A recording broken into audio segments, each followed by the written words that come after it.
Why am I naked? Bringing a drunk person into your room is the worst. I enjoyed the company trip banquet, but I never expected to be yelled at for helping my drunken boss. I tried to explain desperately, but the next workday, my boss glared at me as she arrived. I need to talk to you.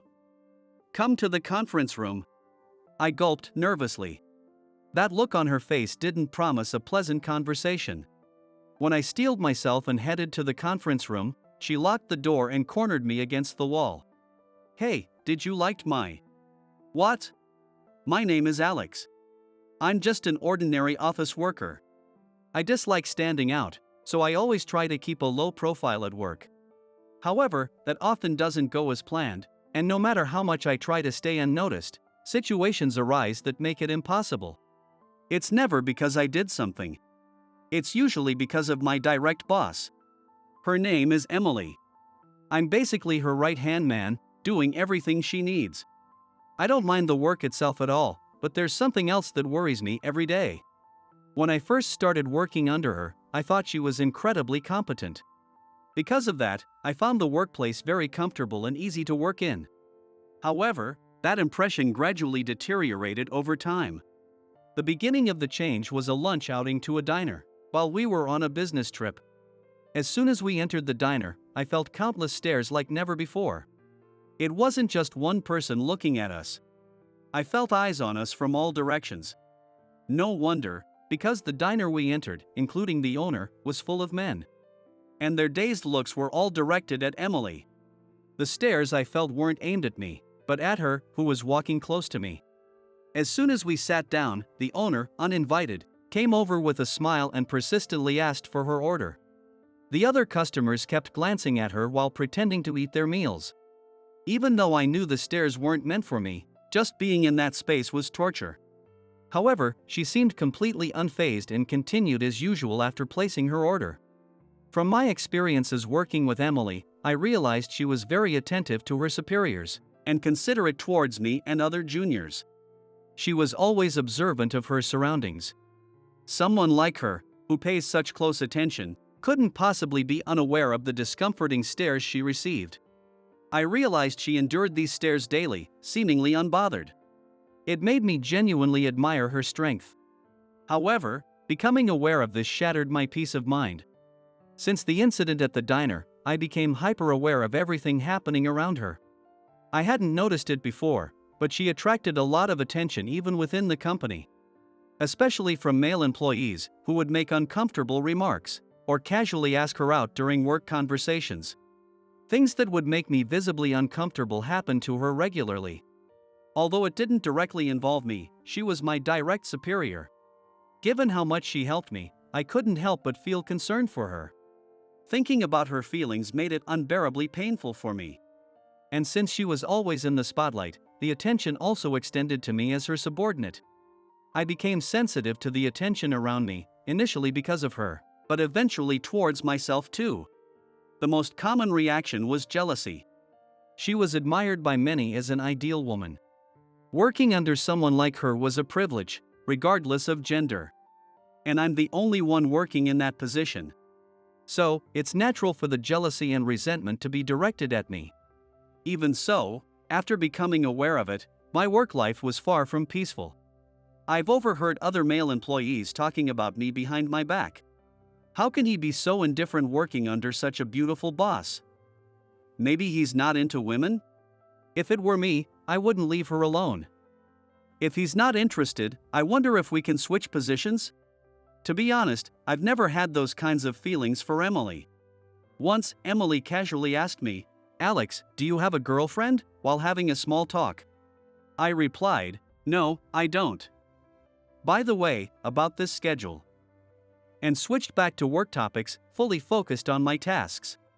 In fact, I've never had romantic feelings for any woman at the workplace.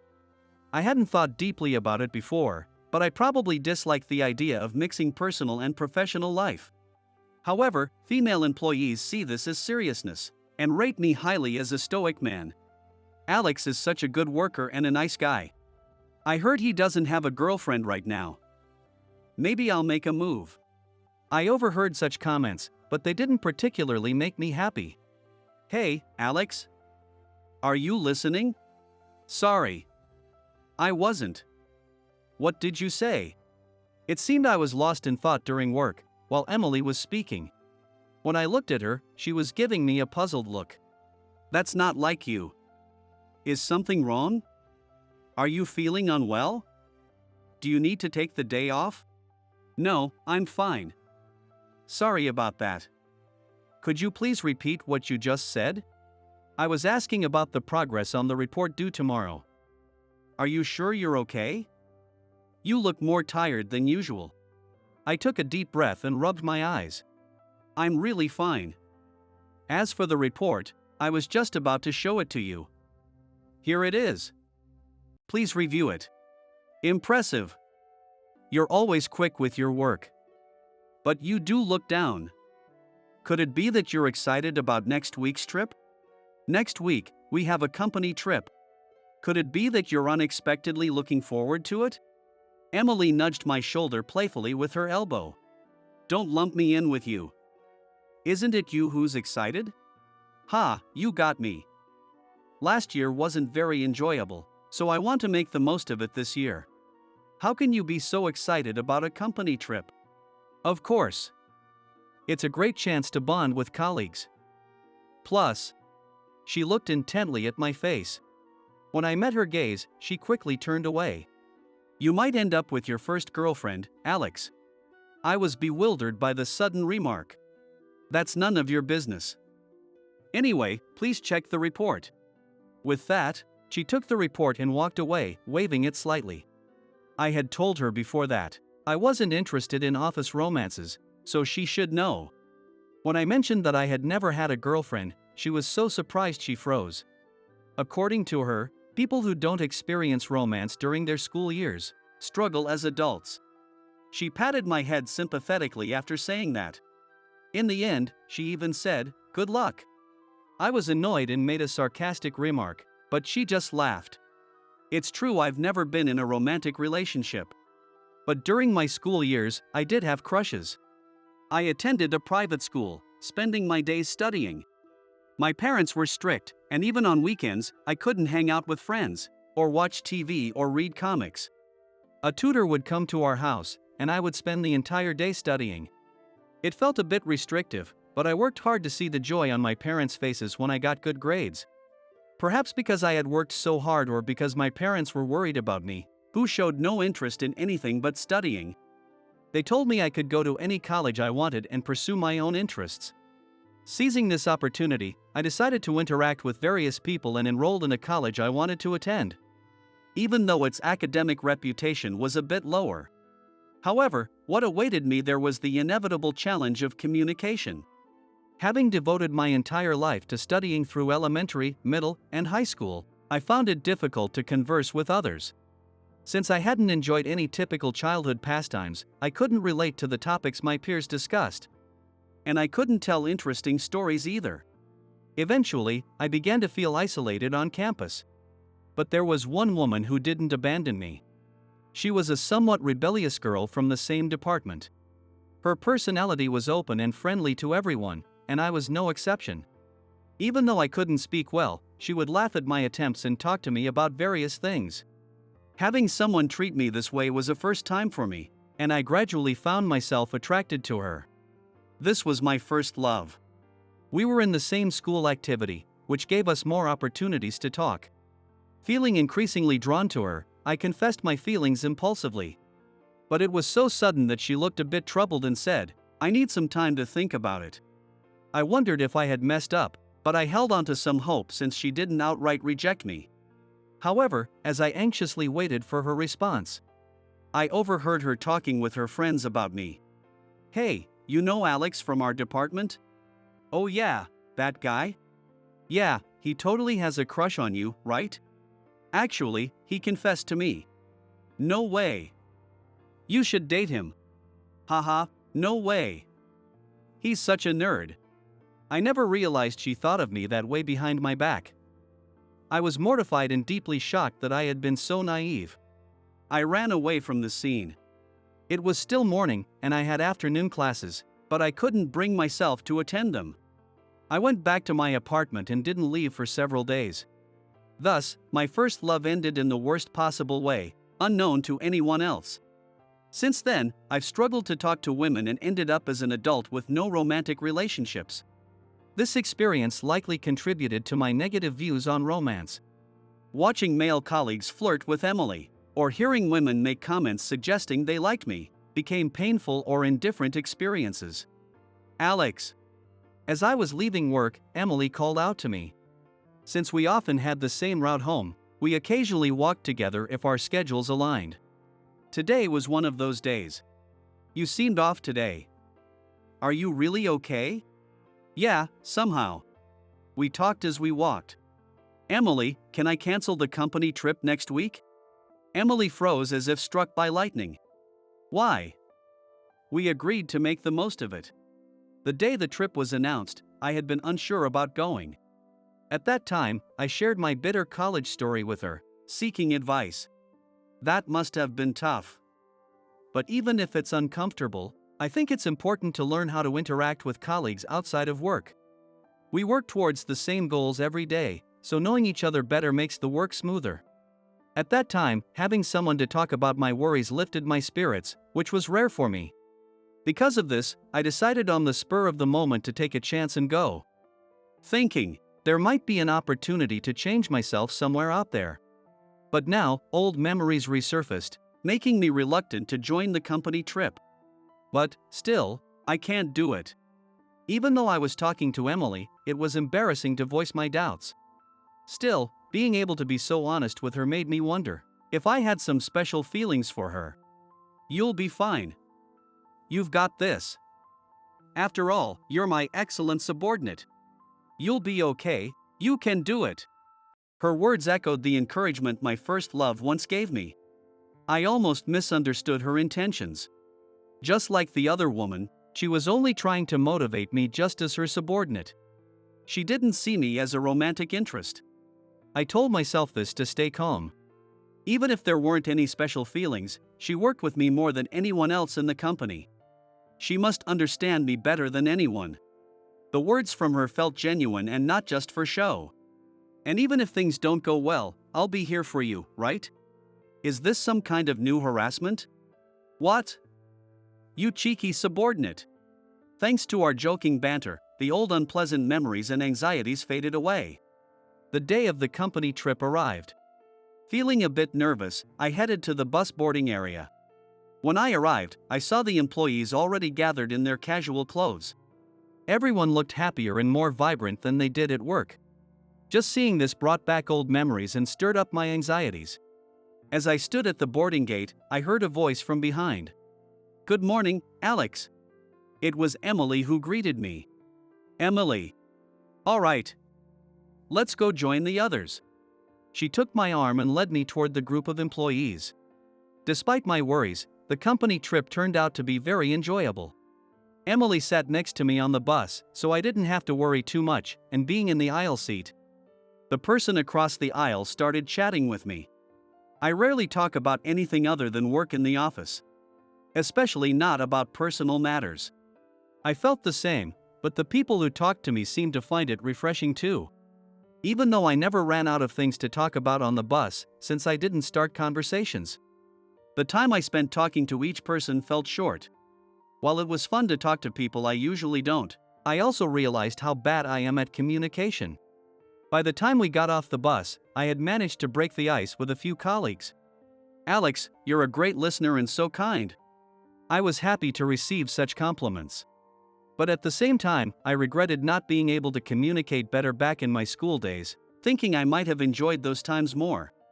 When I felt overwhelmed by this regret, Emily patted my shoulder and said, "It's all good," with a big smile. Her smile cleared away the fog in my heart. After that, we spent the day sightseeing and having lunch in small groups, much like a school trip. Of course, I was in the same group with Emily. Aside from Emily and me, I didn't know how the groups were formed, but the guys in our group were as clingy to Emily as ever. Still, she treated them the same as she did in the office. While Emily and the clingy guys walked ahead, I walked behind with another female colleague. Naturally, I hadn't spoken to her before either. It seemed she wasn't the type to initiate conversations either. So, we mostly remained silent, but we managed to have some halting conversations. And I felt like I gained a bit of confidence in starting conversations myself. After sightseeing, our group headed to the inn, where we would stay for the night. It wasn't luxurious, but it seemed each of us had our own room. Since I rarely spend time in large groups, I was exhausted from the day's activities. For me, finally being alone in my room felt like the only place I could truly relax. I brought my luggage into the room, took a deep breath, and stared blankly at the ceiling. This company trip was a one-night, two-day event. I felt relieved of the fact that I had gotten through half of it without incident. Then, I heard a knock on my door. Yes? Alex? Are you there? It was Emily calling from outside my door. I opened the door and invited her in. I see, this room isn't any different from mine.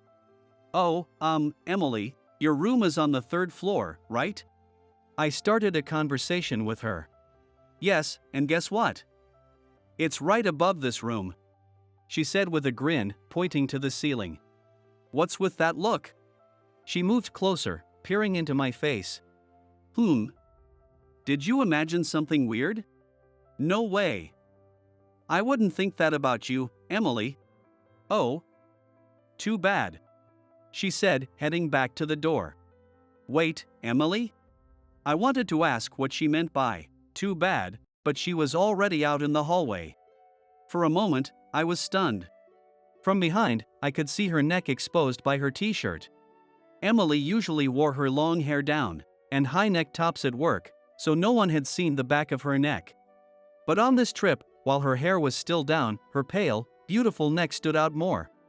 Emily had fair skin that was incredibly smooth, like porcelain. That smooth skin extended to her neck, but I thought I noticed an even whiter area, just below the nape of her neck. Well, the banquet starts soon. Don't be late, okay?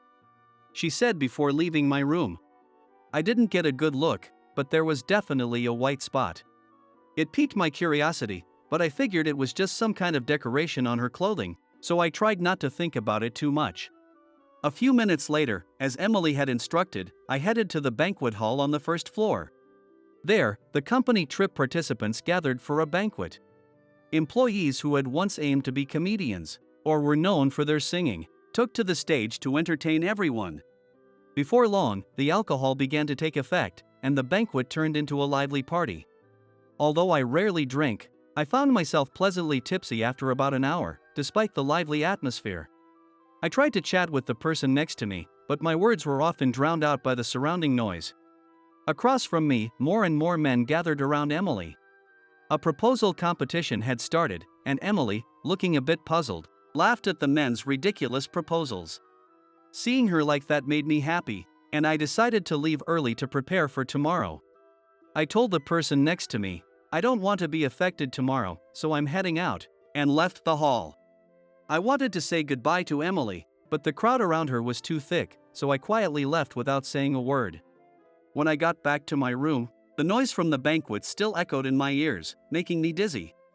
Although I felt like I had enjoyed myself in the moment, I still wasn't entirely satisfied with my experience. Banquets are supposed to be fun, and that's enough, I thought. Still, thoughts like, if only I could drink and talk like everyone else. And if only I could talk more, began to swell in my quiet mind. Might as well go to bed, I muttered to myself as I sat on the bed and started getting ready to sleep, when I heard a knock on the door. Wondering who it could be, I got up from the bed and walked to the door. Hey, open up. It was Emily knocking on my door. From her voice, it was clear she was quite drunk. Her voice was so different from her usual self that I got a bit worried and quickly opened the door. Sure enough, she had been leaning against the door and almost fell into my room as soon as I opened it. I hurriedly caught her to support her. Are you okay? You're really drunk. Her clothes was slightly disheveled from the drinking. As I helped adjust her clothes, she looked at me. Hee, I got so drunk, Alex. Everyone made me drink so much. Were you okay getting here by yourself? Yeah, everyone was being so persistent, so I told them I was going to the restroom and escaped. Her face was more flushed than usual due to the alcohol, and she looked even more alluring. As I was getting flustered by her unexpected charm, her expression suddenly changed, and her face grew pale. Ah! I feel a bit sick. Sensing something bad, I quickly took her to the bathroom in my room. And my bad feeling was spot on. She vomited until her stomach was empty. After a while, she seemed to calm down. Exhausted from throwing up, she slumped to the floor. "Emily, are you okay?" I asked, and she replied in a faint voice. Then suddenly, she stood up and turned to look at me. "Are you okay?" She smiled warmly, despite her still pale face, as if she was trying to hide her discomfort. "I'm fine now." But her face was still pale, and she seemed to be holding back the nausea. I helped her sit on my bed and handed her a bottle of water from the fridge. She took the bottle, drank some water, and took a deep breath. Gradually, her color returned. "Ah, I feel much better now. Thank you, Alex. And sorry for the unpleasant scene." "It's okay. If I hadn't helped, my room might have been covered in your vomit. That would have been embarrassing for me as your boss." "So, did you manage to talk to a lot of people today?" "More than usual." "From the look on your face, not much, huh? You really should talk more with everyone. You're quite popular, you know." "I'm not sure about being popular, but I do think I should talk more. And really, everyone else should be more attentive. They have no idea how great you are, letting you sit alone like that."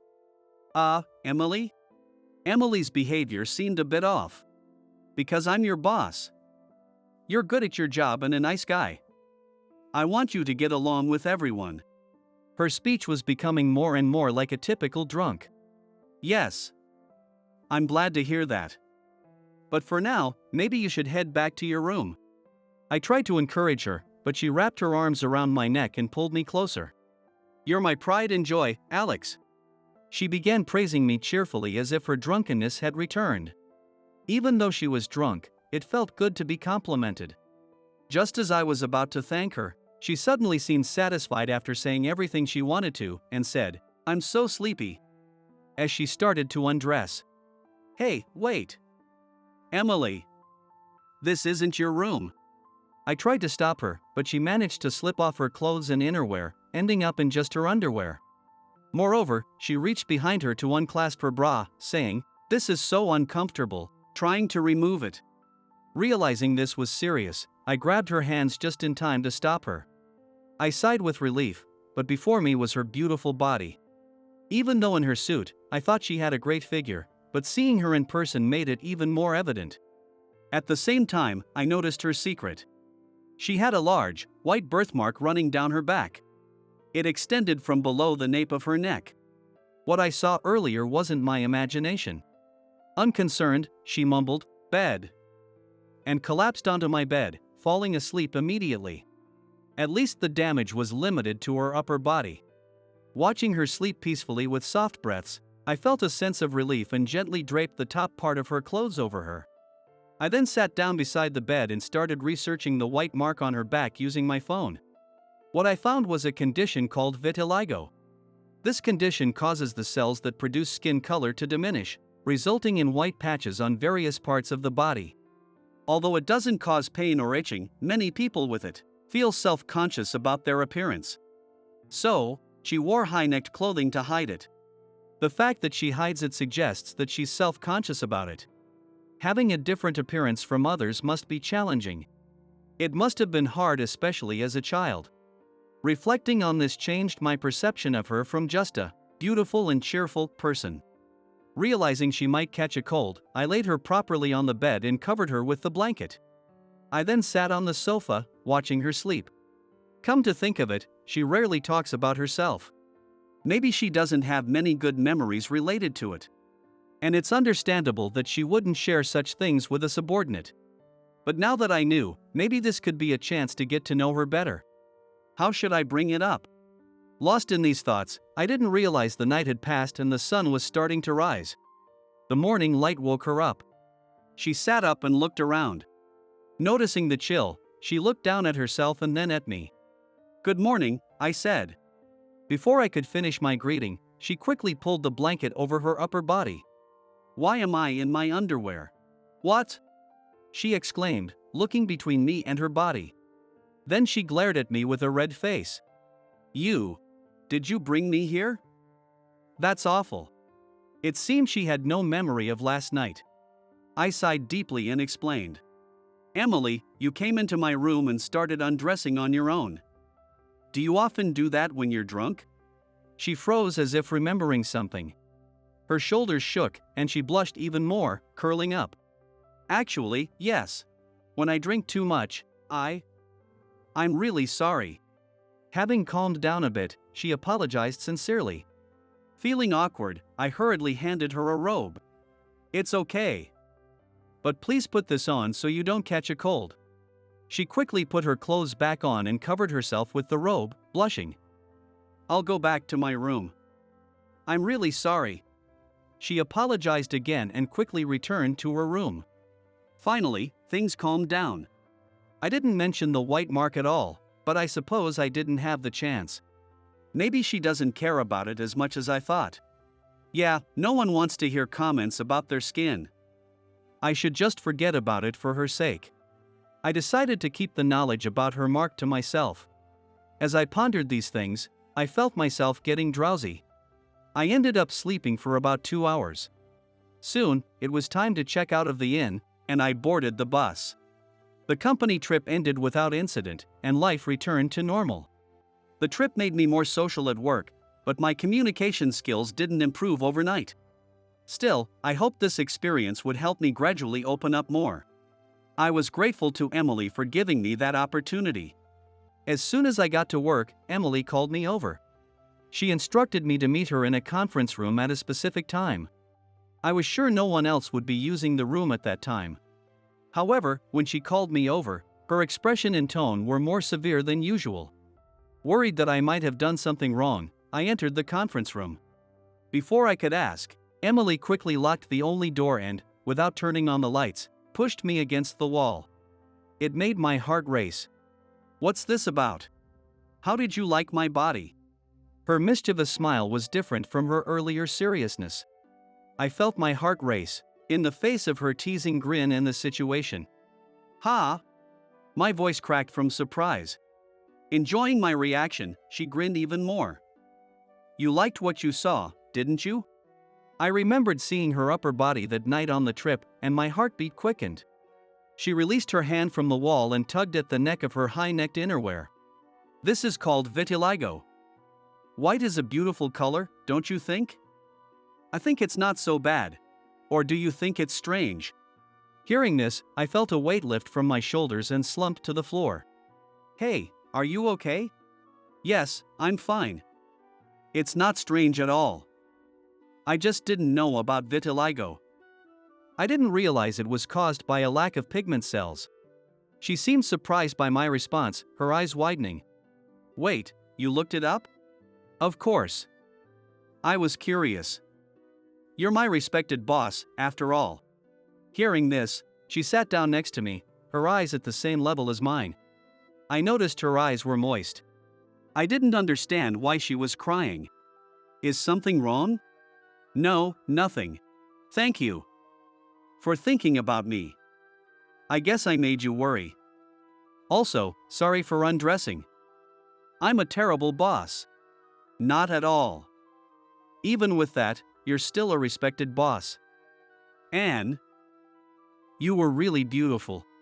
I hesitated to say that, but it slipped out. Her face turned red at my words. You didn't need to say that. After that, she opened up about the mark on her back. Earlier, she had put on a brave face and said those things, but it was clear she had struggled a lot in the past. Her birthmark had become a source of insecurity, and she kept it hidden. You're the first person outside my family to see this mark, and I didn't know what you'd think. Wait, Emily, you've never had a boyfriend before? My voice grew louder in surprise.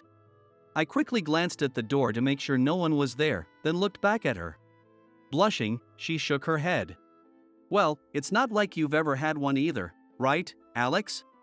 Why are you trying to compete with me on this? I'm not competing. It's just a waste since you're popular. Same goes for you, Emily. But if I showed someone my back, they'd probably be turned off. They wouldn't be. Honestly, it's beautiful. There you go again, saying things without any shame. An awkward silence fell between us. After a while, Emily spoke up. Hey. If you don't mind, I'd like to say this.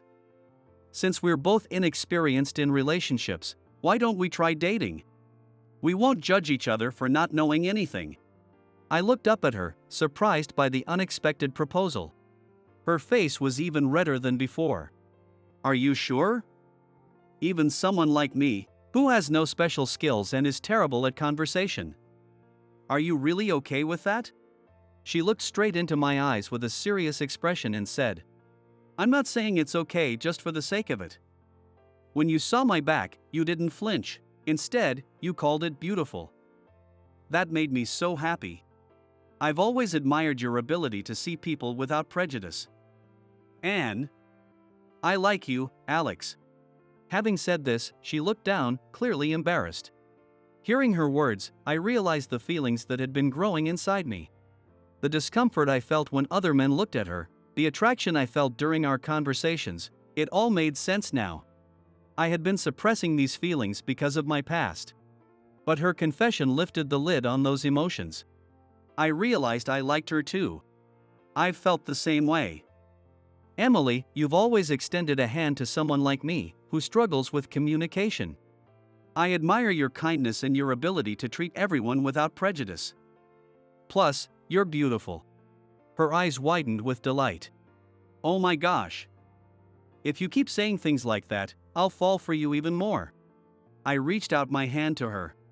Once again, even though I'm just me, will you let me be by your side not just as a subordinate, but as your partner? With tears of joy in her eyes, she took my hand. Although we started off awkwardly, even struggling to hold hands at first, we gradually went on more dates and grew closer.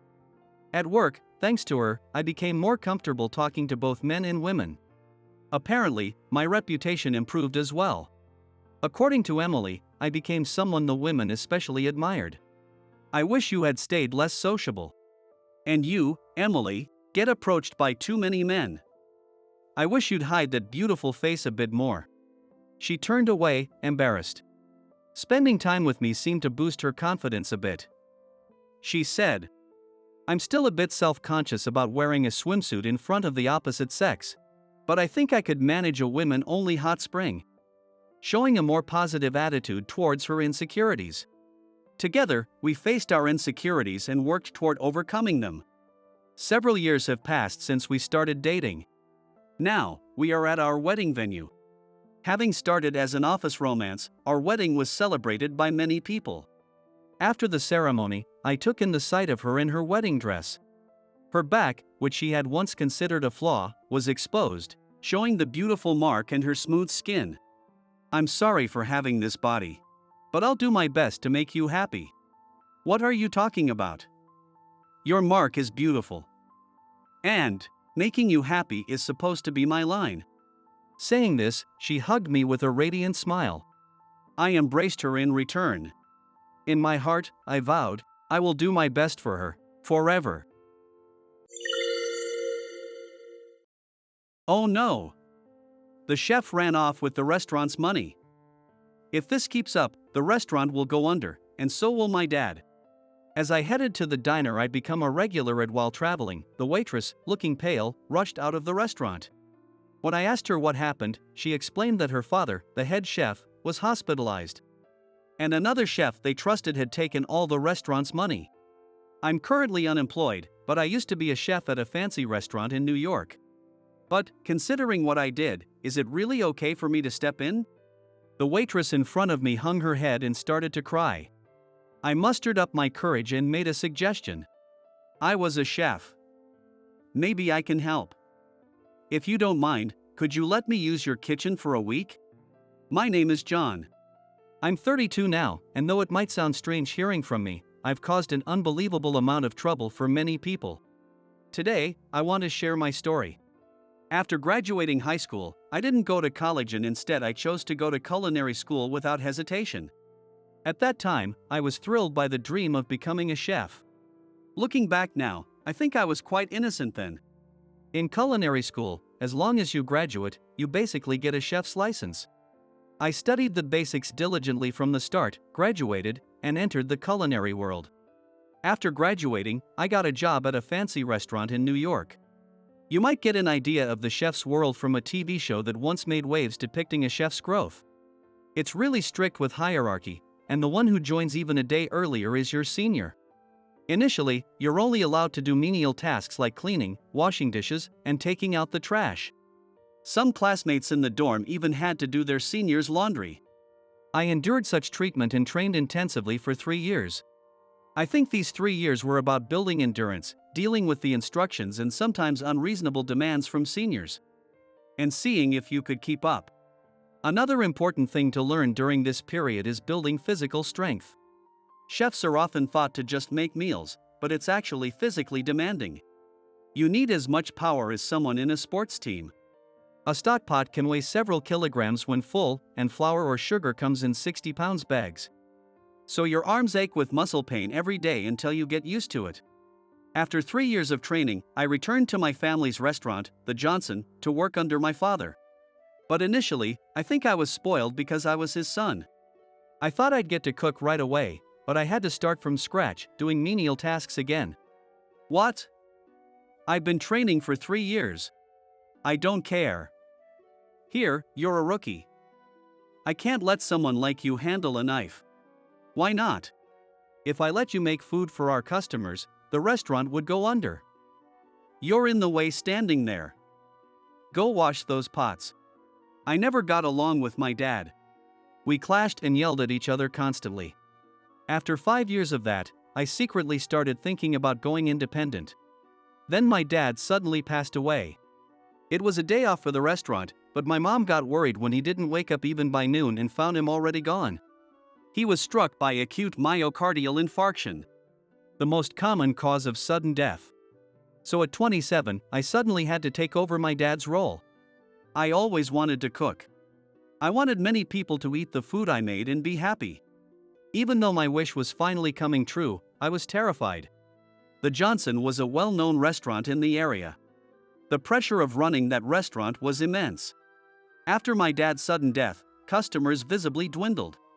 But that was a testament to how great my dad's cooking was and how much people loved it. I realized how great my dad was only after he was gone. I was prepared to close the restaurant, but I remembered why I came back to this place and why I wanted to become a chef. So I decided to work like my life depended on it. I aimed to faithfully recreate my father's flavors and improve our service. I was the first to arrive in the morning and the last to leave at night. On my days off, I would go out to study the service and flavors of famous restaurants.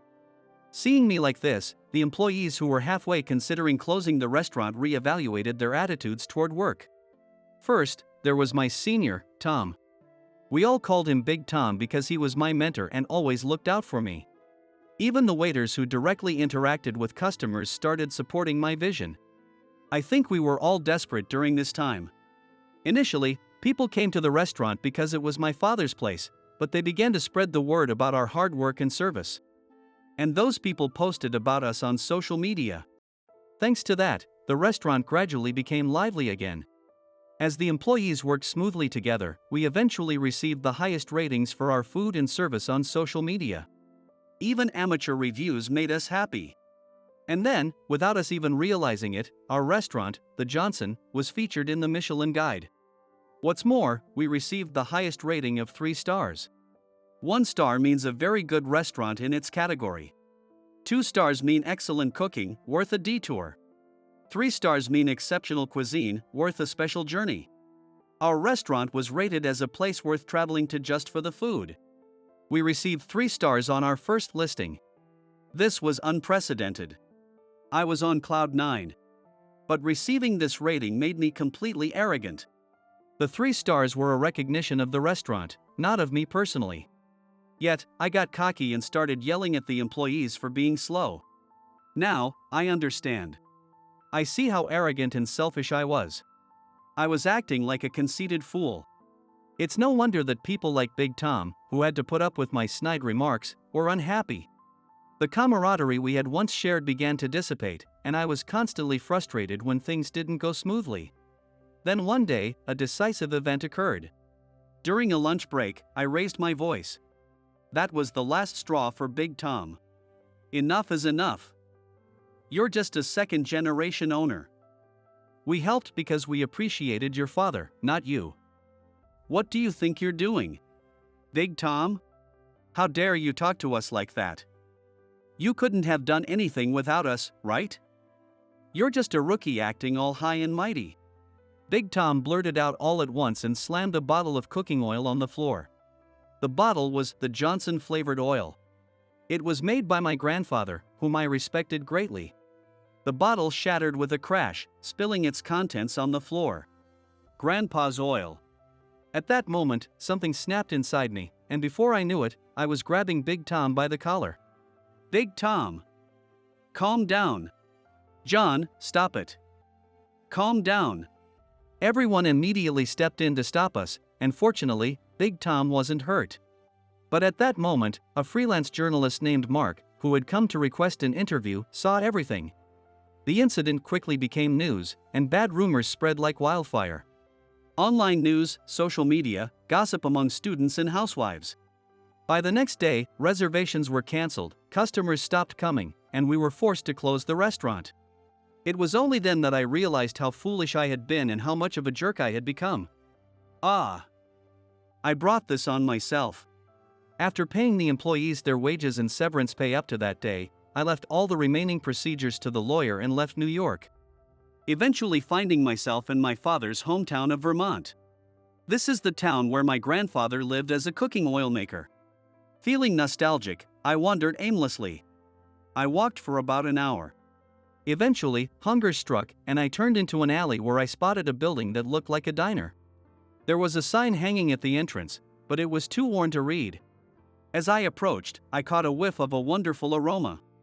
Is this broth soup? The smell was nostalgic and clearly crafted with care. It smells just like the one my father used to make. Drawn in by the aroma, I stepped inside. Welcome! Inside, contrary to the exterior, stood a beautiful woman in pretty clothes.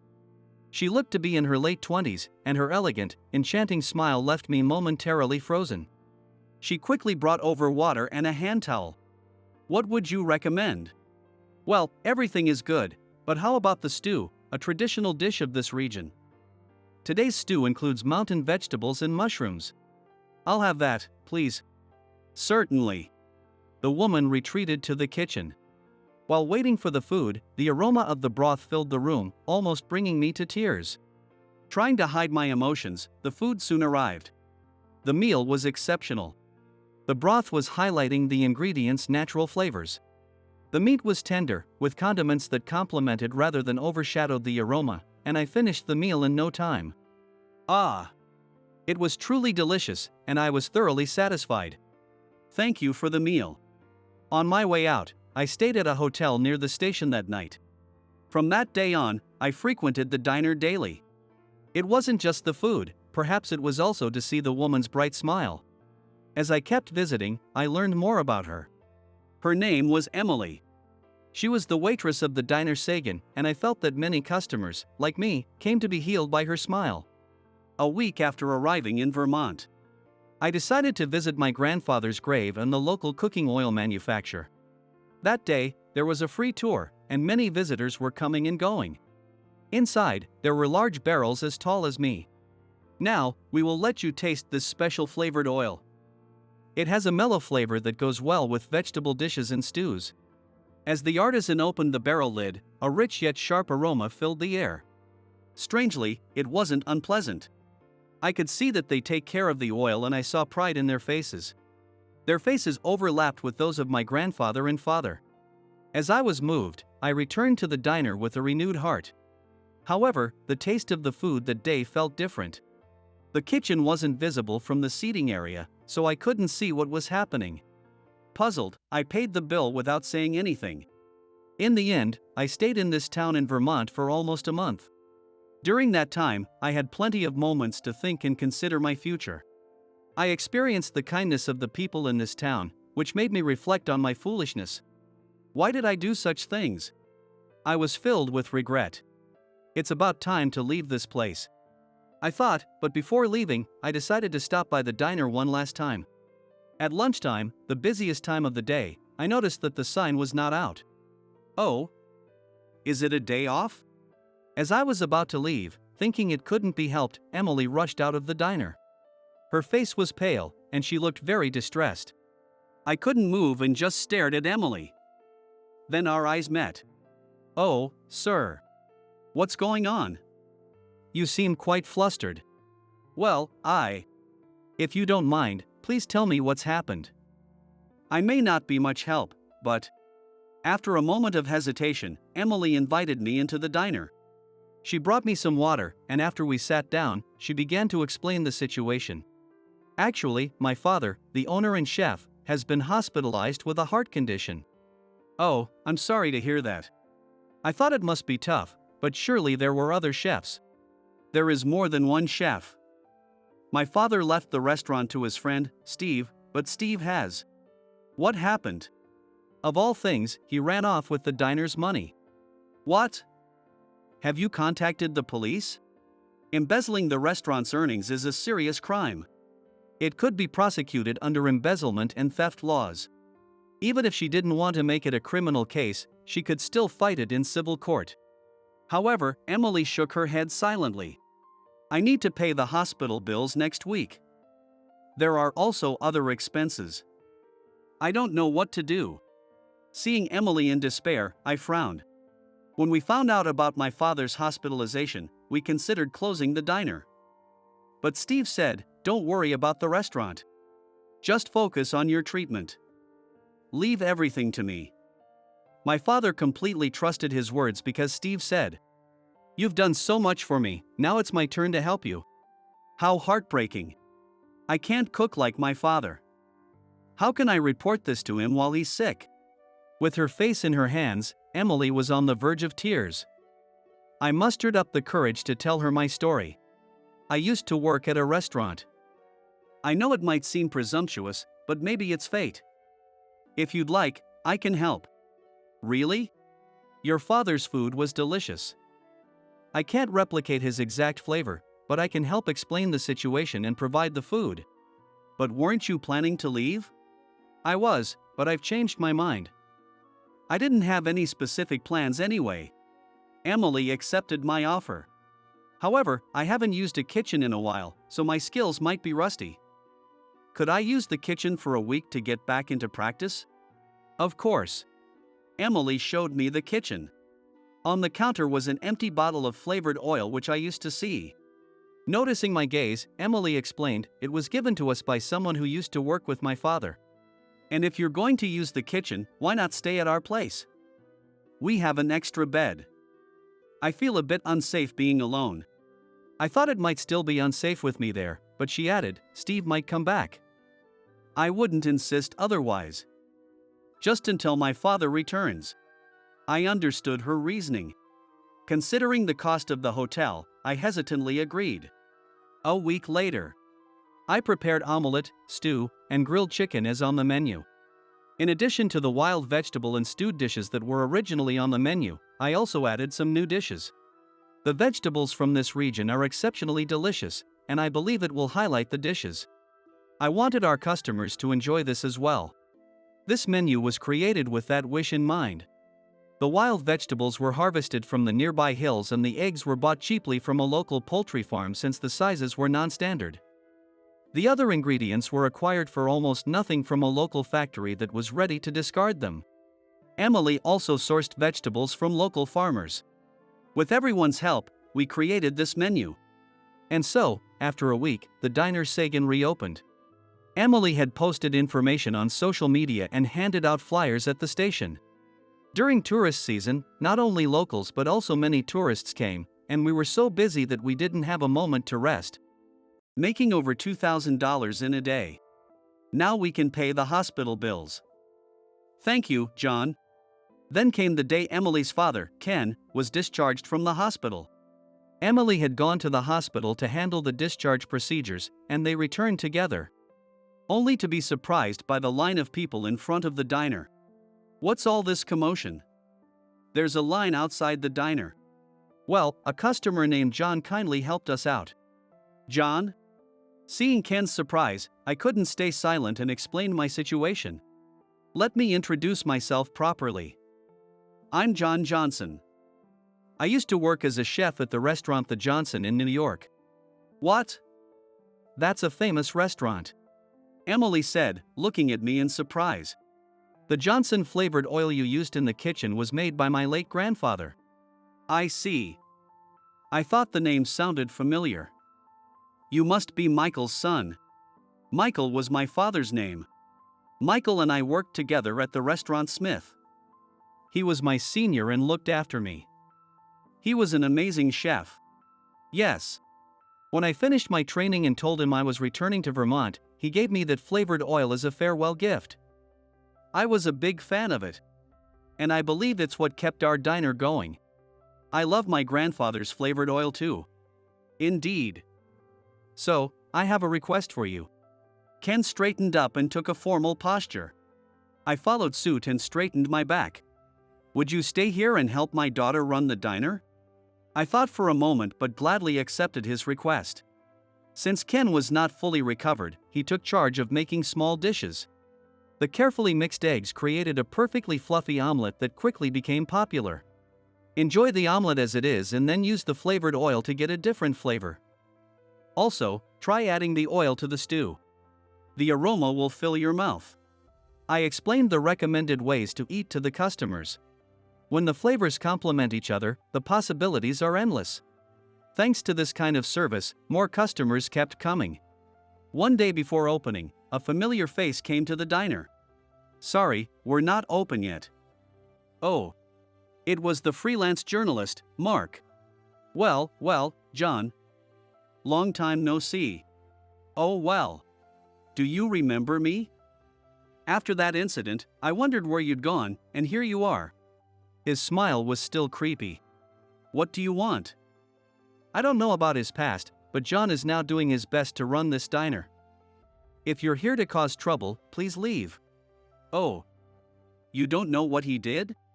It's impossible not to know about such a famous restaurant as the Johnson. Fights among chefs are common in this industry. Emily firmly stated, trying to drive Mark away. You're as bold as ever, miss. Who are you? A new figure appeared. From Emily's reaction, I realized this man was Steve, the one who had stolen the diner's money. What are you doing here? I want revenge on Ken. On my father? When I told this journalist, he agreed to help me. That's why here I am. It seemed Steve and Mark had teamed up to get revenge on Ken. Steve. Hey, Ken. You look well. I am disappointed in you. What do you want from me? Ken came out from the back, still addressing Steve politely. Ha, you're always the nice guy. Unlike me, you're popular. I hated you since our days at Smith. I should have been more skilled. But everyone favored you. It was unbearable, even Michael favored you. Steve's shout struck a chord with me. Then, I got hooked on gambling, fell into debt, and stole from the diner. I took the money that day, and no one should have noticed. How did they find out? Apparently, Steve had been stealing even when he worked at Smith. You ratted me out to the owner back then, didn't you? I got fired because of you. Traitor! Blaming others for his crimes, what a piece of work. I might be a jerk, but Steve is on another level. What? I didn't do anything. Liar. It's not a lie. Yes, it is. Once again, Mark interrupted the conversation. His creepy smile made his enjoyment of the situation even more unsettling. I was the one who told the owner. What? You weren't on my side? I'm committed to telling the truth to the world. I'm not on anyone's side. When I saw you stealing, I told the owner I'd write an article. He said it wouldn't be worth a penny and discreetly fired you to avoid a scandal. He told the staff you left due to health reasons. What? Steve must have been tempted by something. The Steve I know wouldn't do such a thing, right? Ken's words left Steve silent. Trust takes a lifetime to build but only a moment to destroy. Oh, no. Steve, realizing his mistake, hung his head, and I also reflected on my past. Ken, I'm sorry. Everyone makes mistakes. What's important is having the courage to face them. Steve and John are trying to change. We shouldn't destroy their promising futures, right, Mark? Mark smirked. With Ken and Mark's help, Steve became involved in community revitalization. He sometimes wore the local mascot costume, Buddy, posing for tourists and promoting the town. There are people who need me here. That makes me happy. I'm very grateful. Life offers countless chances to start over. It's crucial to face yourself and let go of pride. Steve's issue is now resolved. I also asked Mark to arrange a meeting with Big Tom later. I wanted to properly apologize for what happened back then. When I met Big Tom after a long time, he was surprised to see me, but he accepted my apology and said I was also at fault. Finally, I went to my father's grave to apologize. Upon returning to Vermont, I proposed to Emily. We got married. And now, the three of us run the diner together. There was also talk of being featured in the Michelin Guide again, but after discussing it with Ken and Emily, we decided to decline. Being listed in the Michelin Guide might attract more customers, but we chose to focus on each customer individually. Haha, that's just like you. Emily laughed beside me. I want to protect this smile forever. Alright, let's make our customers smile again today. Yes. The delicious aroma of our broth fills the diner once more. It's time to open. Ah! Someone help! This man just touched me down there. The woman's voice echoed through the hall where jazz music was playing. Now in the silent hall, there was a woman sitting down right in front of me, who looked unwell. She was the one who screamed. What? What happened? He touched you down there, that means. No, you have to listen to me. I was only trying to help her, but I couldn't bear the stares of the other guests, all whispering and looking at me. A few days later, for some reason, she showed up at my workplace and said, I booked a private room at the hotel. You need to take responsibility for that day. My name is Kevin Moore, I'm 19. I'm healthy, but I've chosen a somewhat unconventional life. My parents passed away when I was in middle school, and my grandma took me in and raised me. But my grandma either wasn't in a position to take me in easily. She's always been frail and, if anything, needed help herself, but she made sure I could go through my compulsory education without any problems. Thanks to her, I managed to go through middle school without being excluded by my friends. So I had no worries about my future path. Kevin, go to high school. Even if you can't afford to go to college, it's better for boys to at least finish high school. My grandma encouraged me to go to high school, but I declined. Grandma, I can get a high school diploma even if I don't attend school during the day. What? I found out that there are 3 types of high school programs: full-time, part-time, and correspondence. Most kids attend full-time school during the day. Then there's the part-time program where they work during the day and attend school in the evening. The common factor is that in full-time programs, students attend school and take classes during the day on weekdays, while in part-time programs, they attend in the evening or at different times from the full-time schedule. So what is the correspondence? The correspondence education mainly involves learning through communication, so the number of times students go to school is different from full-time and part-time. So if I wanted to work during the day, part-time is fine, but I wanted to be around to help my grandma when her health wasn't good. That's why correspondence, where I could study from home, suited me better. So I work part-time at a food manufacturing plant during the day and study at my own pace. The good thing about the correspondence is that there's no need to worry about repeating a grade. Even so, I've been studying diligently and I'm close to graduating. I've also been working diligently at the food manufacturing plant. I've been working there since I graduated middle school, so I know quite a bit about the work. Fortunately, I already have a job lined up for after graduation. Yes, I'm going to work. But honestly, I'd have loved to continue my studies. Good morning. Hey there. Actually, I have another side to me. Saying it like this sounds cool and I've always wanted to say it, but it's not like I'm doing anything bad. This other side. It means I have another part-time job. My other part-time job is performing at a jazz bar. In other words, I'm a jazz pianist. Not that I've been formally studying piano seriously, but I just pay for lessons with my part-time earnings when I have time. The owner, Mark, gives me lessons, and since I passed his test, I get to perform on stage. Mark is the owner of a jazz bar, carefully teaches me songs that match the bar's atmosphere. You see, the reason why I want to continue my studies. I have a dream of becoming a jazz pianist. Not the kind who plays classical music on a big stage, but a jazz pianist who performs with saxophones and trumpets on a small stage. Once you get hooked on that unique world, it's hard not to be there. However, pursuing a career in music, even if it's not jazz, requires money. To freely navigate the music world, you need financial stability. I want to live a healthy life with my grandma. That's why I was planning to give up on this dream. Then one day, something happened. During my daytime part-time job, I had an encounter. Once a month, executives from the head office come to inspect the factory. Some pretty high-ranking officials are coming that day. They're here again this month. A bunch of executives. Joseph, a colleague also known as Joe, whispers to me quietly. I nodded and continued working as usual. It doesn't matter who's watching, my work is the same every day, whether I'm being watched or not. Oh, but there's someone I don't recognize. At Joe's comment, I looked up and saw an unfamiliar face. It was the company president, Robert Smith, and behind him, there was a young woman. I know who that is. Kate? She's Robert's daughter, Sarah. She's a freshman at a well-known private university and is involved in a student organization that does volunteer work and plans events. That's what Catherine, also known as Kate, from the same part-time job, is laughing about. As expected, her information network is impressive. You're well informed. She's also famous as an influencer. I wonder why an heiress would come to inspect a place like this. Joe muttered sarcastically while checking the line of finished products. Indeed, this isn't the kind of place you'd expect an heiress to visit. But I couldn't help feeling envious of her, living in a completely different world despite being the same age, and sighed in resignation.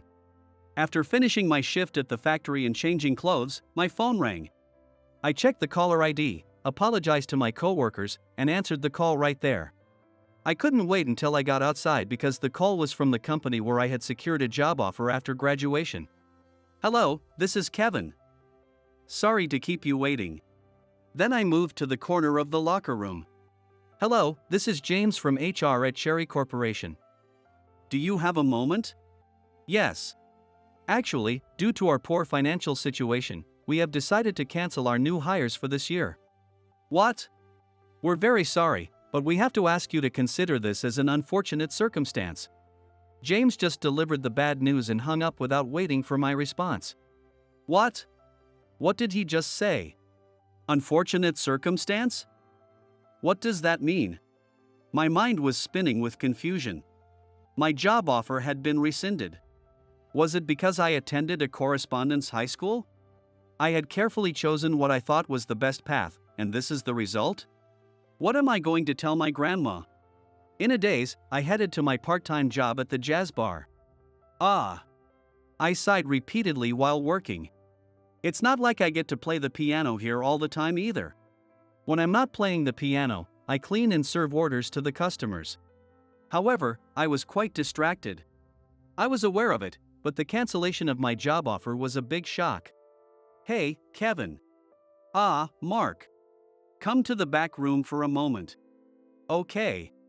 I braced myself, thinking he was going to scold me for being distracted at work, but Mark offered me a seat and a warm cup of tea. Kevin, you're acting strange today. Did something happen? What? Everyone is worried. They say you seem down. Hearing Mark's kind words, I shrank in my chair. But with the warm tea and Mark's gentle gaze, the emotions I had been holding back overflowed, and tears streamed down my face. I stained my black slacks, the uniform of the bar, but the tears wouldn't stop. Actually, today, my job offer was canceled. What? They abruptly stopped new hires. Since I don't have parents and got my high school diploma through correspondence, I was probably the first to be cut. Wasn't your job offer with Cherry Corporation? They've been doing well lately, haven't they? Mark's words made me think, yeah, that's right. That's why the job listing didn't mention anything about educational background. But HR said, due to poor business conditions, we're canceling new hires. It wasn't a big corporation. Still, my grandma was so happy when I got a job offer from such a decent company. Hey, Kevin. Yes. If you want, why don't you keep working here? But I know there's a difference between a part-time job and a full-time position, and you might have other plans. But I'll do everything I can to support you, okay? Okay. I appreciated Mark's kindness and increased my hours at the bar. I wanted to earn as much money as possible. Kevin, there's a student group reservation on this day. Can you work a full shift? Of course. A student group. I had heard that term somewhere recently. Which university's student group is it? That famous private university. Oh. I remembered. It was the daughter of President Smith who had come to inspect the food manufacturing plant. Kate had mentioned the student group the daughter joined. Kevin? Are you okay? No problem. I'll do my best that day. She probably didn't even know, let alone remember, the face of a part-time worker at the plant. With that thought, the day arrived. The students who came to the bar were all glamorous and sparkling. A world I had no connection to.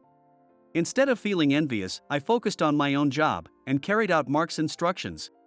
Knowing my dream, Mark gave me the opportunity to perform a few songs as an introduction. While playing the piano and observing the audience, I noticed something. Sarah, the daughter of President Smith, looked unwell in the corner of the bar. However, from the way other members were talking to her and trying to assist, it was clear she was the organizer of this event. An organizer at such events usually can't really enjoy themselves. They have to constantly keep an eye around to make sure everyone else is having a good time, and it's their job to come up with the plans. If the initial plan is poorly received, they need to have backup plans ready, so there's no time to relax. It's tough for a freshman to take on such a role. She must be having a hard time. Not knowing much about how universities operate, I wondered if this was normal as I finished my performance and started helping out in the hall. Miss, are you all right? Huh? Shall I bring you some water? I asked her as a hall staff member. I'm fine. I just stayed up all night planning today's event. I see. Please let us know if you need anything. I walked away, but I was worried about her staying up all night. However, I couldn't just focus on her. While doing my job, I listened to Mark's solo performance. I saw Sarah unsteadily heading out of the hall, probably to the restroom. However, she suddenly collapsed as if she had gotten dizzy, and I immediately rushed over to her. No one else noticed because they were all engrossed in Mark's performance. Miss, are you all right? I spoke softly while approaching her, but she didn't respond. If she was in such bad shape that she couldn't hear me, I couldn't just leave her there. Then I said, Miss, excuse me, and touched Sarah to help her stand up. First, I intended to move her to the staff resting room where she could take a moment. I thought if she could rest there, she'd feel better. Ah! But as I supported her, she suddenly screamed. I was startled but kept holding her to prevent her from falling. No! Someone help! Oh miss, hold on. No! Someone help! What? This man just touched my butt. I was shocked by Sarah's screams, but I couldn't let go of her since she was still unsteady on her feet. My heart was racing as Mark stopped his performance and looked over from the stage. The gathered students saw me holding Sarah's arm as she sat down, and they started whispering among themselves. That's disgusting, touching a girl in the dark. Shouldn't we call the police? Is this place safe with guys like him? Hearing those comments, I felt a deep shame and tears welled up. Ha! Sarah, who had started the commotion, seemed to realize the impact of her words. Excuse me for a moment. Kevin, calm down. Take deep breaths. Nodding at Mark's gentle voice, I took small, slow breaths. Miss, what happened? Mark asked softly and gently. Sarah, looking a bit awkward, began to speak. This guy touched my butt. And Kevin? Are you going to ask him too? Both sides need to be heard in situations like this. Mark's logical statements silenced Sarah. Kevin, did you really touch this customer's butt? No. The customer was unsteady and suddenly collapsed, so I was trying to help her to the break room to rest. I explained exactly what I did. Drag her to the back? What was he up to? Disgusting. That's just an excuse. Hearing the jeers from the university students made me feel even more miserable. All I could hear were voices criticizing and blaming me, causing me to squeeze my eyes shut. Quiet down. Mark's shout brought silence to the hall. The way our staff handled this might have been inappropriate for a woman. As the manager, I apologize for that. Miss, I am truly sorry for the careless handling. Mark bowed his head towards Sarah.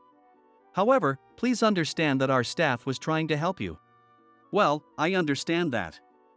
He was the one who noticed I wasn't feeling well. It seems Sarah remembered when I had checked on her earlier. The other university students were clearly unhappy with this outcome and continued to murmur. Seeing some of them trying to point their phones and cameras at us, Mark immediately stepped in. Please refrain from taking any photos. This is not a matter for those uninvolved to amuse themselves with. If my staff faces any defamation without evidence, we will take appropriate action. This is not a threat, it's a promise. Mark's firm declaration silenced any objections. After that, Mark took Sarah and me to the back room. In the hall, the jazz performance resumed, and the students' chatter filled the air. I'm sorry for touching your butt. I didn't mean to. I immediately apologized to Sarah. And sorry for causing a scene, Mark. No. Kevin, you're exhausted from working day and night, aren't you? Don't worry about here. Mark reassured me, and I nodded repeatedly at his comforting words. Oh, I thought I'd seen you somewhere before. You work at my dad's factory, don't you? Oh, so you're familiar with the food manufacturing plant where Kevin works during the day? Yes, so you're working at my dad's factory too. Her voice was filled with pity for my situation. Privileged Sarah attended university without any significant hardships. Having to work both day and night, that's so sad. What? Her casual comment made me raise my voice slightly. How could I describe my emotions at that moment? A complex mix of anger and a deep sense of helplessness. You have no right to call me sad. I'm here because I want to be, I said quietly, glaring at Sarah. A few days after this incident, I was stopped as I left the factory after my shift. Hey, Kevin Moore. Hearing my full name, I turned to see Sarah. I need to talk to you. I don't have anything to say. We had agreed to keep the bar incident quiet. So I couldn't understand why she was approaching me now, and my response came out cold. It's important. Not here, though. So, what is it? Could you please accompany me? I've arranged for a private dining room where no one can overhear us, she said. I thought, this is why rich people. But seeing the seriousness on her face, I decided to comply. She took me to a reasonably upscale hotel. As she had said, we were shown to a private room in the hotel's restaurant, where she sat across from me. Today is the bar's day off, right? So, you don't have any plans afterward, do you? You seem well informed. Yes, that's correct. That's why I'd prefer to spend time with my family on days like this. Sarah looked down, feeling awkward. I want to apologize for what happened that day. Afterward, my dad scolded me. The bar manager, Mark, is actually my dad's friend, and it seems he told my dad everything that happened. I was somewhat surprised by this revelation. I didn't know that Mark and President Smith were friends, which explained why Mark was so understanding of my situation. My dad scolded me. He said I took on the student group work half-heartedly, ended up getting sick, caused trouble for everyone, and said awful things to someone who was working so hard. He made me realize how spoiled I've been. Sarah said calmly, looking like she was about to cry, which made me feel a bit uncomfortable. I'm quitting the student group. I see. It was probably for the best. There was no point in staying in a group that pushed her to the brink of collapse. By the way, your piano playing that day was wonderful. Oh. Thank you. I replied vaguely, surprised by Sarah's sudden compliment. Hey, have you thought about furthering your studies seriously? What? You love playing the piano, don't you? I do. But if you've heard about my situation from Mark, you should know that's not possible. Currently, my highest level of education is a high school diploma, but some people still mock me for attending a correspondence high school, considering me as good as a middle school dropout. My only family is my grandma, and we can't afford the expensive tuition of music education. I can't burden my grandma. Did you know that my dad runs a scholarship program for arts universities? No, I didn't. If you're financially struggling but have good grades, they cover not only tuition but also provide a monthly stipend equivalent to a full-time salary. You know what I mean? Hearing this, I started to think. I fit the criteria of being financially struggling with no parents. But what about my grades? I thought about how beneficial the tuition and monthly stipend equivalent to a full-time salary would be, but then shook my head. Even so, my grandma is already elderly, and I want to be close enough to help if anything happens. Additionally, the school offers grants that don't need to be repaid. With these combined, you wouldn't have to worry about money and could focus on studying freely. Mark said you have the talent to qualify for these scholarships and vouched for you to my dad, Sarah continued. Mark did?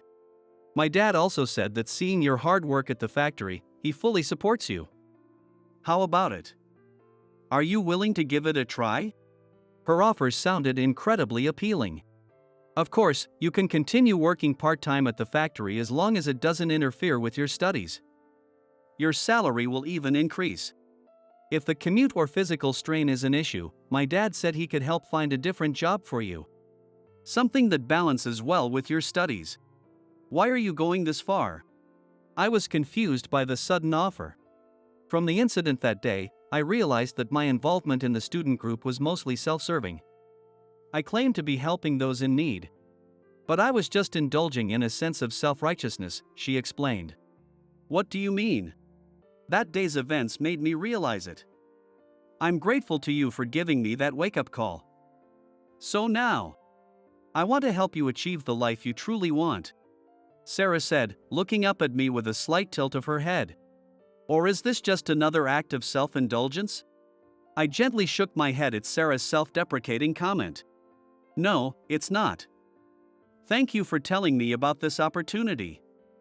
But, as I said this, I wondered if I really had the ability to succeed in this new path. Even if I followed the path I loved, I was unsure if I could make a living from it. To be honest, I was scared. But, be clear, she urged. Yeah, I replied. You have talent. Both my dad and Mark believe in you. And of course, so do I. Really? Absolutely. You have many people supporting your dream.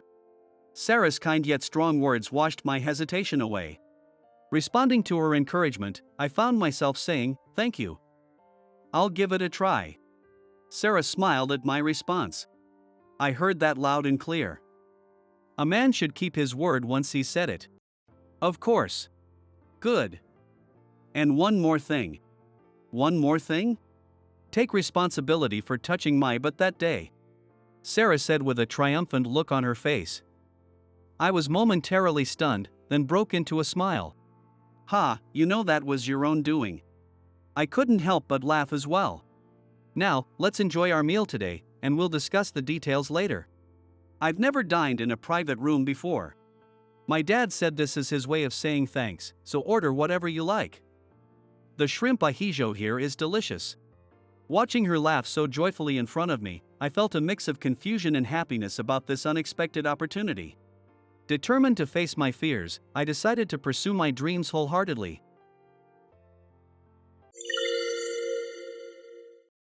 You were surprised when you heard my company name, right? So surprised you couldn't even speak? The reason for organizing this reunion was to put this guy in his place. Back in middle school, Eric used to lead the charge in teasing and bullying me. Even after becoming adults and meeting again, I can't stand the way he still looks down on me. I'm not the same person I used to be. So, which branch are you from? Huh? Branch? Well, I'm in California, so obviously the California branch. So, you're not working at the headquarters. Is working at a branch instead of the headquarters really something to brag about? Eric looks puzzled by my retort. What about you? Which company do you work for? I make a conscious effort to smile confidently, showing my teeth. This is where my great comeback begins. My name is Bill, and I'm 32 years old. I once attended Y Middle School, studying alongside my classmates. I graduated at 15, so it's been 17 years since then. Currently living away from my hometown, I returned to this town for the first time in a long while.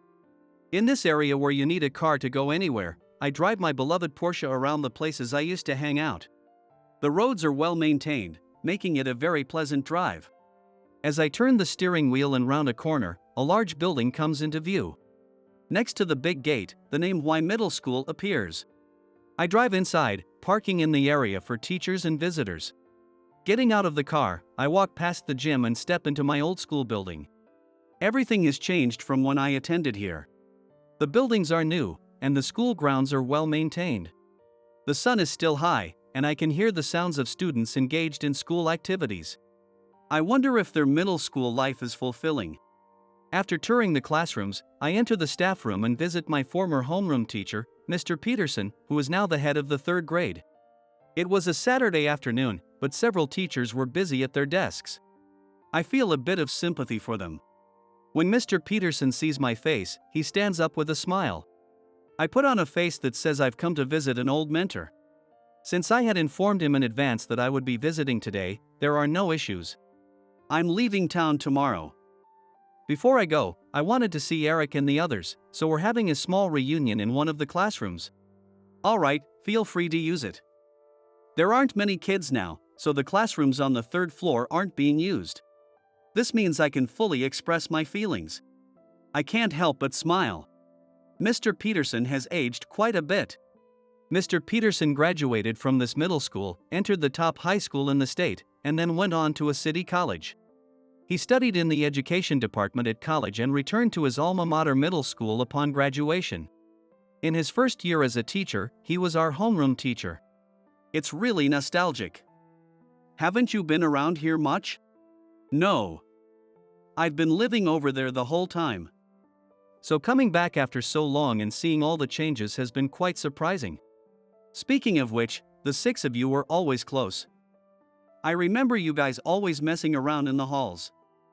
I still remember it clearly. My body tenses at those words. If he remembers it so well, why didn't he do anything about it? Talking about being close and messing around, where was he looking? I wonder if the current 3rd-year students are having a satisfying school life with a man like him as their head teacher. When I was in middle school, I didn't understand anything about life. I was still just an extension of an elementary school kid, thinking that adults were much greater than children and that it was natural to obey them. But now, I know that teachers have both strengths and weaknesses. Moreover, teachers are people who start teaching students right after finishing their college life, without experiencing the real world. Mr. Peterson might have tried hard to be a good teacher. But does that make my bitter feelings any lighter? In a few days, a piece of evidence of Mr. Peterson's affair with a student's mother will be sent to the state's education board. What happens after that is none of my concern, as I'll be leaving on tomorrow's flight. Dragging my left foot, I slowly exit the staff room. I head towards the 3rd floor classroom where I once spent time with my classmates. For me, with my immobile left foot, even the stairs of a middle school are a challenge to climb. Entering the classroom and gazing out the window absent-mindedly, Eric walks in.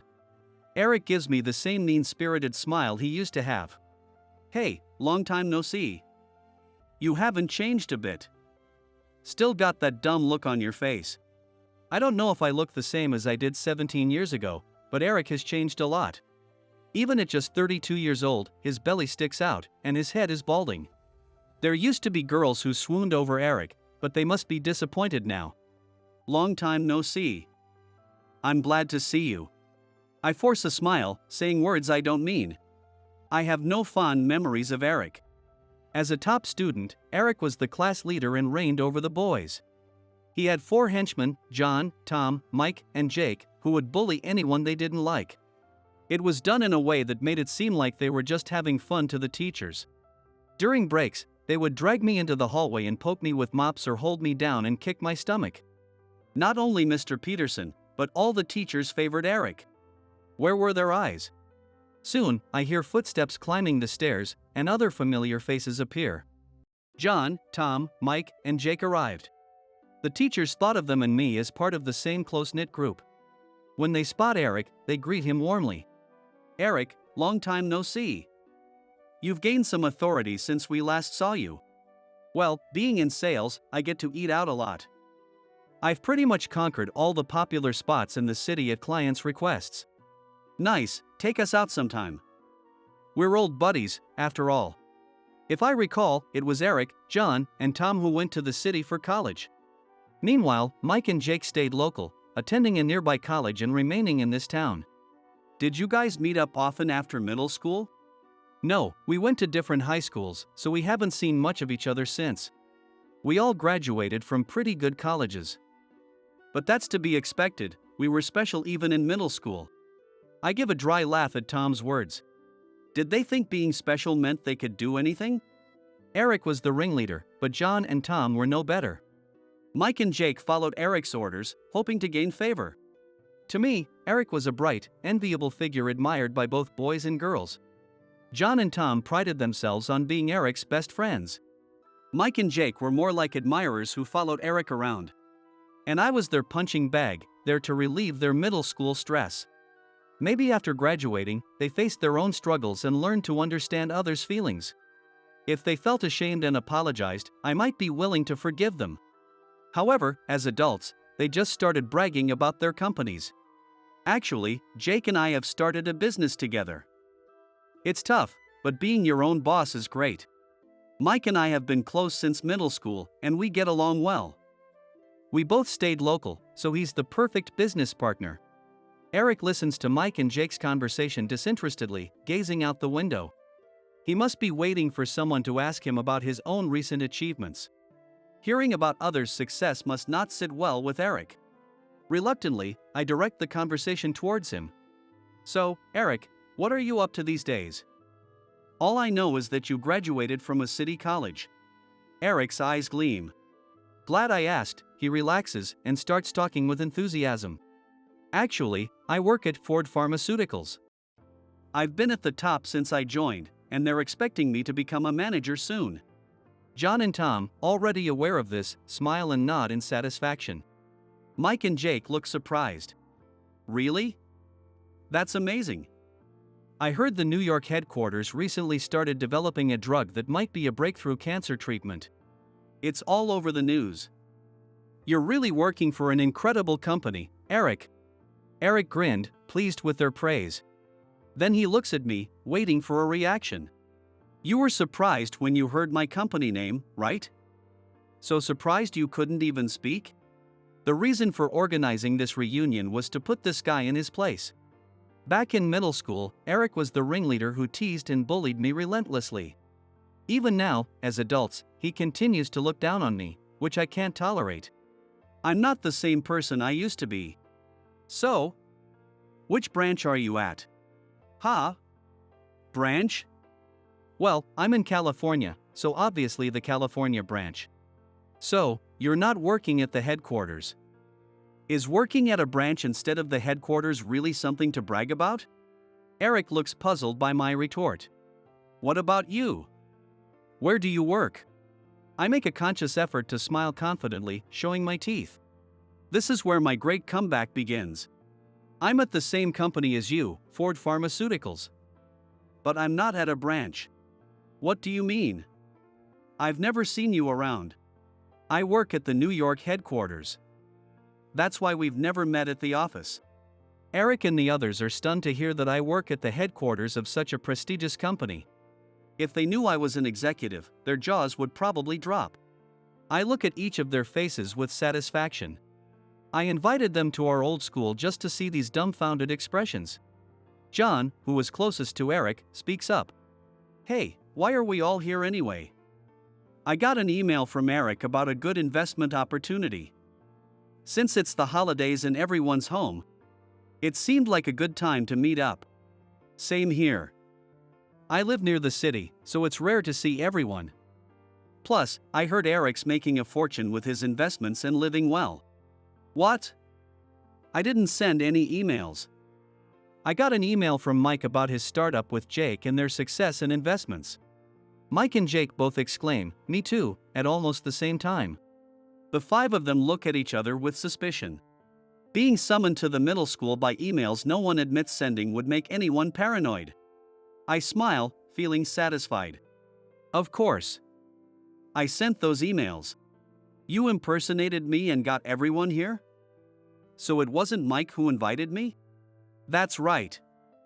I knew the keyword investment would catch your attention. Plus, I knew the others had their own issues. None of them can understand why I called them to this classroom. For me, to resolve my feelings, it had to be this classroom. In middle school, I suffered from their relentless bullying and harassment. I clung to the hope that graduation would finally free me from them. But just before graduation, their roughhousing injured my spine. I was left with partial paralysis and couldn't even leave the house. I ended up missing graduation, feeling utterly defeated. I had to take a year off from the high school I planned to attend and visited countless doctors. A doctor at the local college hospital recommended a hospital in New York, so I left with my parents. I endured 3 surgeries and managed to recover enough to walk, but I was left with a slight paralysis in my left leg.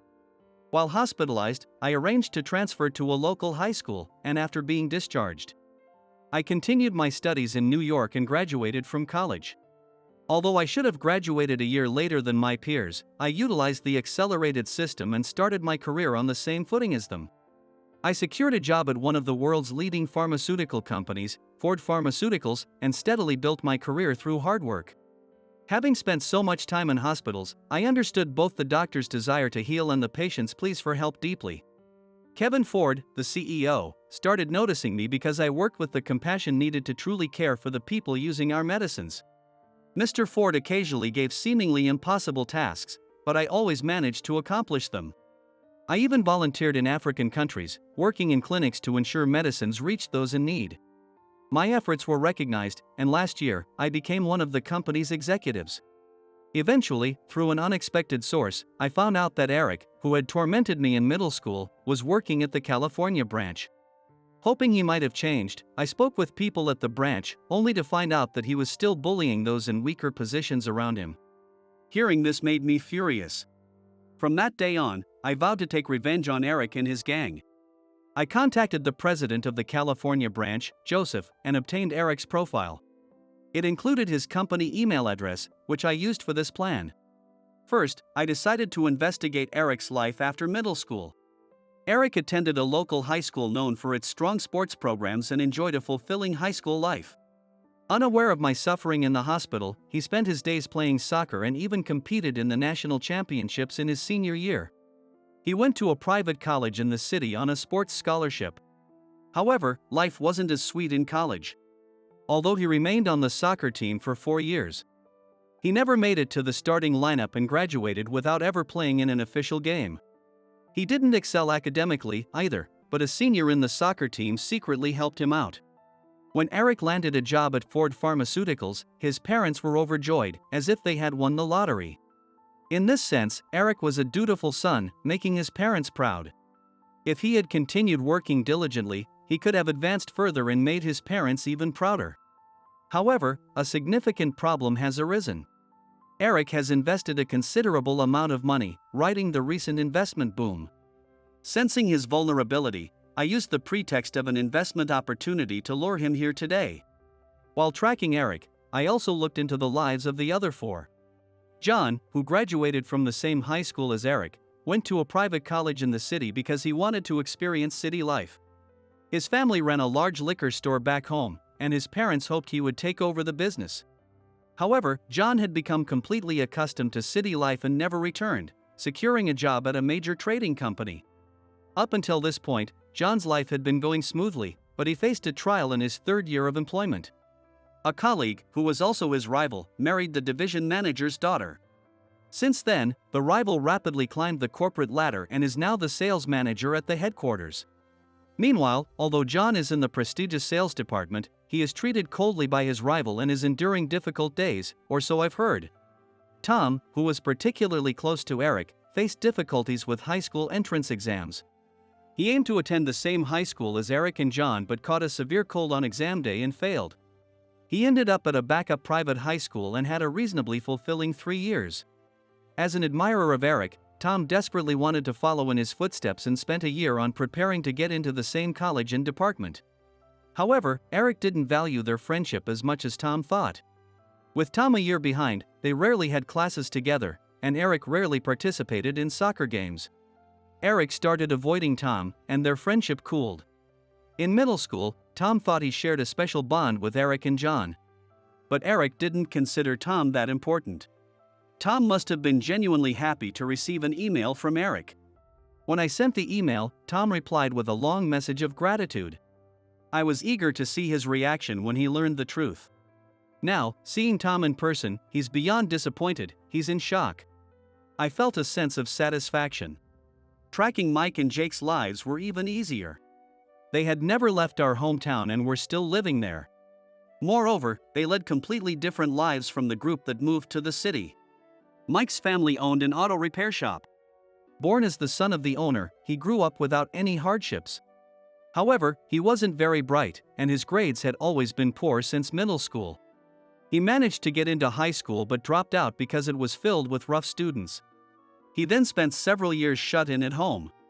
His parents and relatives were worried about his future until Jake, an old friend, reached out to him. Jake proposed that they pool their money together to start a business. Mike's parents, more enthusiastic than Mike himself, provided the funding, leading to their current situation.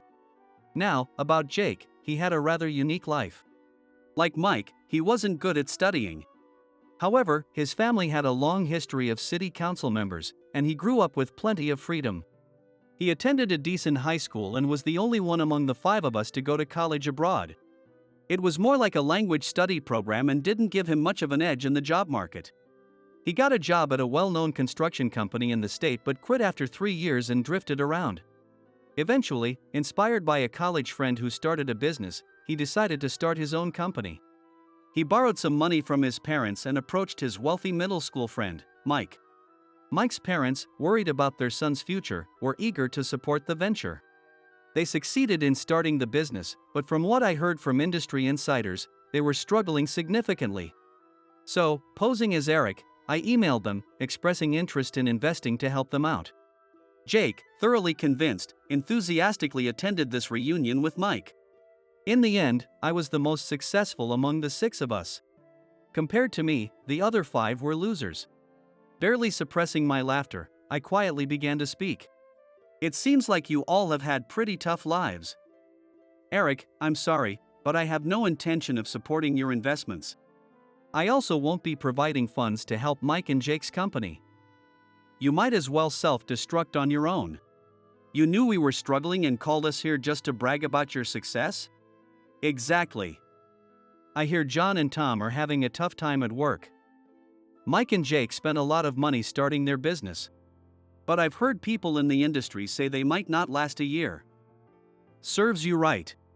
John lunges at me, shouting, "You bastard." Just then, a woman's voice came from outside the classroom door. What are you doing? John, get away from Bill. Laura, you're here. Come in, we're done talking. A tall, beautiful woman with long black hair walks into the classroom. The 5 of them are visibly shocked when I call her Laura. Laura? Could it be the same Laura from middle school? That's right, Eric. You've changed quite a bit. But then again, it's been 17 years. Laura was the girl we all admired in middle school. She played a crucial role in my plan for this reunion. When I explained my plan, she said, "Sounds interesting," and eagerly joined in. My contact with Laura began surprisingly recently, about 3 years ago. I had vaguely considered this plan but hadn't thought of involving her. After middle school, Laura attended a prestigious private girls' high school attached to a college. She then continued to the same college, studying literature. Born into one of the most distinguished families in the state, Laura was doted on by her parents but lacked a sense of independence. She vaguely assumed she would marry a man of similar standing and become a housewife. Indeed, after graduating, she married quickly through a match arranged by her parents but eventually divorced. She didn't have any children but didn't mind.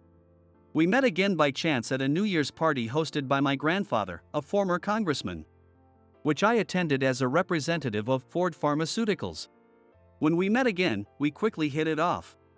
Upon realizing we were both single, we naturally began to think about our future together. Since reconnecting with me, Laura started questioning her life of always following her parents' wishes and began actively participating in society. She now belongs to a volunteer organization, spending her days supporting single mothers. Standing before the 5 startled men, I quietly say, "We're getting married soon." "What? How could someone like you end up with Laura?" "Oh, I'd appreciate it if you didn't criticize my future husband." Laura takes my arm and leans into me in front of the dumbfounded group. At some point, the sounds of the students had faded away. The sun had completely set, so I turned on the classroom lights. The blue-white glow of the LED lights illuminated our faces, marking the conclusion of this chapter. Eric, in particular, looked even paler than when he first arrived. The 17-year reunion became my chance for revenge for all the hardships I endured in middle school. Leaving the 5 behind, Laura and I left the school together. Tomorrow, I'll take Laura and return to New York. It'll be a while before I come back to this town. Are you satisfied now? Yes, completely. I can start anew from tomorrow. Laura gently took my hand and pressed it to her cheek. Feeling her warmth, I decided to leave the past behind. Although I didn't cast a curse, the situations of the 5 continued to worsen. First, Eric, who was struggling with investments, made a risky bet and failed, forcing him to sell his newly purchased house. John, despite his rival becoming the division manager, made a mistake at work and was transferred to a remote branch. Tom's company went bankrupt, leaving him unable to find new employment, increasing his daily anxiety. Mike and Jake's company, as predicted, struggled financially and had trouble managing their funds. Thus, the long battle with Eric and his gang ended in my resounding victory. I will take Laura back to New York, and we will start living together in a luxury apartment. Although Laura was used to luxury, she has recently discovered the joy of being frugal and now makes sandwiches and goes to Central Park on weekends. While we never had financial difficulties, it's nice to save money as living costs in New York keep rising. In the near future, when we have children, we'll be able to provide them with a top-notch education.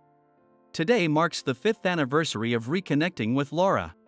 As she hums a tune while making sandwiches, I secretly call to make a reservation at a fancy restaurant in the Empire State Building.